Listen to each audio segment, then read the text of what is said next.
ರುಚಿಕರವಾದ ಸಮ್ಮರ್ ಸೀಸನ್ಗೆ ಬೇಕಿದ್ದಂತಹ ಒಂದು ಪಾನೀಯ.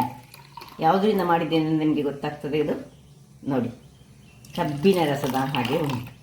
ಹಾಗಾದರೆ ದೇಹಕ್ಕೆ ತಂಪನ್ನು ಕೊಡುವಂತಹ ಈ ಒಂದು ಪಾನೀಯವನ್ನು ಯಾವ ರೀತಿಯಲ್ಲಿ ಮಾಡೋದು, ತೆಳುವಾಗಿ ಮಾಡಿದನ್ನು ನಾವು ಕುಡಿಬೇಕು. ಬಹಳ ಚೆನ್ನಾಗಿ ಬರ್ತದೆ ನೋಡಿ. ಕಬ್ಬಿನ ರಸದ ಪವರ್ ಏನುಂಟು ಅಂಥದ್ದೇ ಪವರ್ ಇದರಲ್ಲಿ ಸಹ ಬರ್ತದೆ. ಯಾಕೆಂದರೆ ಇದಕ್ಕೆ ನಾವು ಬೆಲ್ಲವನ್ನು ಸಹ ಯೂಸ್ ಮಾಡಿದ್ದೇವೆ. ಹಾಗಾದರೆ ಯಾವ ಪದಾರ್ಥದಿಂದ ಇದು ಮಾಡಿದೆ ಎಂದು ತಿಳಿಯುವ ಉತ್ಸಾಹವಿದ್ದರೆ ಇದನ್ನು ನೋಡಿ, ನನ್ನ ವಿಡಿಯೋವನ್ನು ನೋಡಿ ಆನಂದಿಸಿ. ಎಲ್ಲರಿಗೂ ನಮಸ್ಕಾರ.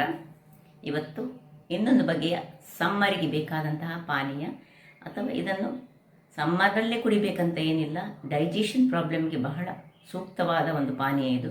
ಬೆಳಗ್ಗಿನ ಹೊತ್ತಲ್ಲಿ ಖಾಲಿ ಹೊಟ್ಟೆಯಲ್ಲಿ ಕುಡಿದ್ರೆ ಬಹಳ ಚೆನ್ನಾಗಿರ್ತದೆ. ಈ ಪಾನೀಯವನ್ನು ನಾವೇನು ಬಿಸಿ ಮಾಡಲಿಕ್ಕಿಲ್ಲ ಅಥವಾ ಬಾಯ್ಲ್ ಮಾಡಲಿಕ್ಕೆ ಏನಿಲ್ಲ, ಇದನ್ನೊಂದು ಧಾನ್ಯದಿಂದ ಮಾಡಿದಂತಹದ್ದು. ಹಾಗಾದರೆ ಹೆಸರು ಕಾಳನ್ನು ನೆನೆ ಹಾಕಿ ಮಾಡಿದಂತಹ ಒಂದು ರುಚಿಕರವಾದ ಪಾನೀಯ.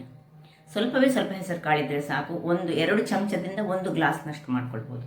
ಹಾಗಾದರೆ ಯಾರೆಲ್ಲ ನನ್ನ ಚಾನಲನ್ನು ನೋಡ್ತಿದ್ದೀರಿ, ಯಾರೆಲ್ಲ ಇನ್ನೂ ಸಬ್ಸ್ಕ್ರೈಬ್ ಮಾಡಿಲ್ಲ, ದಯವಿಟ್ಟು ಸಬ್ಸ್ಕ್ರೈಬ್ ಮಾಡಿ ಸಪೋರ್ಟ್ ಮಾಡಿ ಅಂತ ಹೇಳ್ತಾ ಬನ್ನಿ.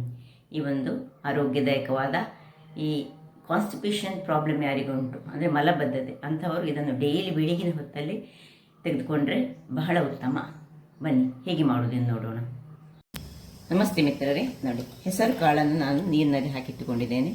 ಇವತ್ತು ಹೆಸರು ಕಾಳಿನ ಒಂದು ರುಚಿಕರವಾದ ಪಾನೀಯ, ಅದು ಸಹ ಆರೋಗ್ಯಕ್ಕೆ ಬಹಳ ಉತ್ತಮವಾದುದು. ಸೊ ಇದರಲ್ಲಿ 25 ಗ್ರಾಮ್ಸ್ನಷ್ಟು ನಾನು ಹೆಸರು ಕಾಳನ್ನು ನೀರಿನಲ್ಲಿ ಹಾಕಿದ್ದೇನೆ. ಇದರಲ್ಲಿ 2 ಗ್ಲಾಸ್ನಷ್ಟು ಆಗ್ತದೆ. ಮತ್ತು ಸ್ವಲ್ಪ ಬೆಲ್ಲ, ಮತ್ತು ಬೇಕಿದ್ದರೆ ನಾವು ಏಲಕ್ಕಿಯನ್ನು ಹಾಕ್ಕೊಳ್ಬೋದು. ಈಗ ಮೊದಲಿಗೆ ನಾವು ನೋಡಿ, ಇವುಗಳನ್ನೆಲ್ಲ ನೀರಿನಿಂದ ತೆಗೆದು, ನೀರು ಸ್ವಲ್ಪ ಸಹ ಇರೋದು ಬೇಡ, ಚೆನ್ನಾಗಿ ತೊಳೆದುಕೊಂಡೇ ಇದನ್ನು ನೀರಿನಲ್ಲಿ ಹಾಕ್ಕೊಳ್ಬೇಕು. ಸೊ ಇಷ್ಟನ್ನು ನಾನೀಗ ಸ್ವಲ್ಪ ನೀರನ್ನು ಹಾಕ್ಕೊಂಡು ಬೆಲ್ಲ ಹಾಗೂ ಉಪ್ಪು, ರುಚಿಗೆ ತಕ್ಕಷ್ಟು ಉಪ್ಪು ಹಾಕ್ಕೊಂಡು ಇದನ್ನು ಒಂದು ಒಳ್ಳೆ ಫೈನಾದ ಪೇಸ್ಟ್ ಮಾಡ್ತಿರ್ತೇನೆ. ಸ್ವಲ್ಪ ನೀರು ಸಹ ಹಾಕ್ಕೊಳ್ತೇನೆ. ಉಪ್ಪು, ಬೆಲ್ಲ ಮತ್ತು ಈ ಹೆಸರು ಕಾಳು ಹಾಕಿದ ಮೇಲೆ ಬಿಸಿ ತಣ್ಣಗಾದ ನೀರನ್ನು ಸ್ವಲ್ಪ ಹಾಕ್ಕೊಂಡು ಗ್ರೈಂಡ್ ಮಾಡಬೇಕು. ಯಾಕೆಂದರೆ ತುಂಬ ಹಾಕಿದರೆ ಮಿಕ್ಸಿಯಿಂದ ಅದು ಹೊರಗೆ ಬರ್ತದೆ. ಅದರಿಂದಾಗಿ ಆದಷ್ಟು ಫೈನಾದ ಪೇಸ್ಟ್ ನಾವು ಮಾಡ್ಕೊಂಡು ತರೋಣ. ವೀಕ್ಷಕರೇ, ಇಲ್ಲಿ ನೋಡಿ, ಒಳ್ಳೆ ಫೈನಾಗಿ ನಾವು ರುಬ್ಬಿಕೊಳ್ಬೇಕು. ಇದು ಹಸಿ ಅಲ್ಲ, ಬೇಗ ಸಹ ಒಳ್ಳೆ ರುಬ್ಬಲಿಕ್ಕೆ ಆಗ್ತದೆ. ಈಗ ಇದನ್ನು ಒಂದು ಬೌಲಿಗೆ ಟ್ರಾನ್ಸ್ಫರ್ ಮಾಡಿಕೊಳ್ಳೋಣ. ನೋಡಿ, ಹಸಿಯಲ್ಲೇ ಮಾಡಿಕೊಳ್ಳುವಂಥದ್ದು ತುಂಬ ಆರೋಗ್ಯಕ್ಕೆ ಒಳ್ಳೆಯದು. ಮತ್ತು ಉಪ್ಪು ಹಾಕ್ಕೊಳ್ಬೇಕು. ಬೇಕಿದ್ದರೆ ನಾವು ಚೂರು ಕರಿಮೆಣಸಿನ ಪುಡಿ ಬೇಕಿದ್ದರೆ ಹಾಕ್ಕೊಳ್ಬೋದು. ಆದರೆ ಈ ಬೇಸಿಗೆಗೆ ಇದು ಒಳ್ಳೆ ತಂಪನ್ನು ಸಹ ಕೊಡ್ತದೆ. ಈಗ ನಾವು ಎಷ್ಟು ತೆಗೆದುಕೊಂಡಿದ್ದೇವೆ ನೋಡಿ, ಅದರ ಡಬ್ಬಿನಷ್ಟು ಬಿಸಿ ತಣ್ಣಗಾದ ನೀರನ್ನು ನಾವು ಇದಕ್ಕೆ ಹಾಕ್ಕೊಳ್ಬೇಕು.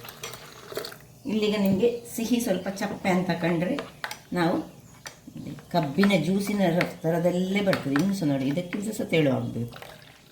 ಇದು ಸ್ವಲ್ಪ ಇದೀಗ ಚಪ್ಪೆ ಅಂತ ಕಾಣ್ತದೆ. ನಾನು ಇನ್ನೊಂದು ಚಮಚದಷ್ಟು ನಾನು ಈ ಬೆಲ್ಲ ಸಹ ಆರ್ಗ್ಯಾನಿಕ್ ಬೆಲ್ಲ ತಗೊಳ್ಬೇಕು. ಬಹಳ ಚೆನ್ನಾಗಿ ಬರ್ತದೆ. ಚೆನ್ನಾಗಿ ಕಲರಿಸ್ಕೊಳ್ಳೋಣ. ನೋಡಿ,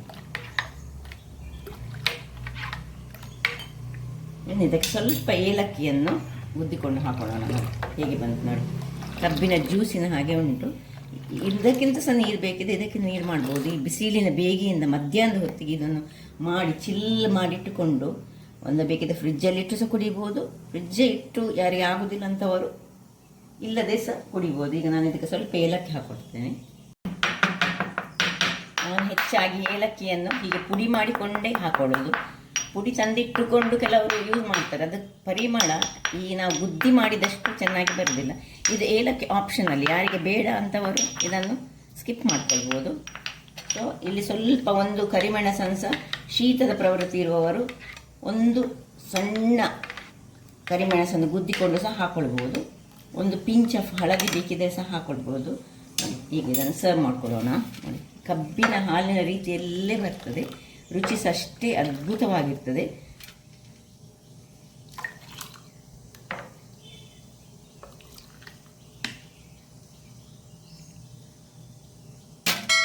ಕಾಣ್ತದಲ್ಲ, ಕಬ್ಬಿನ ಹಾಲಿನ ರೀತಿಯಲ್ಲಿ ಬರ್ತದೆ.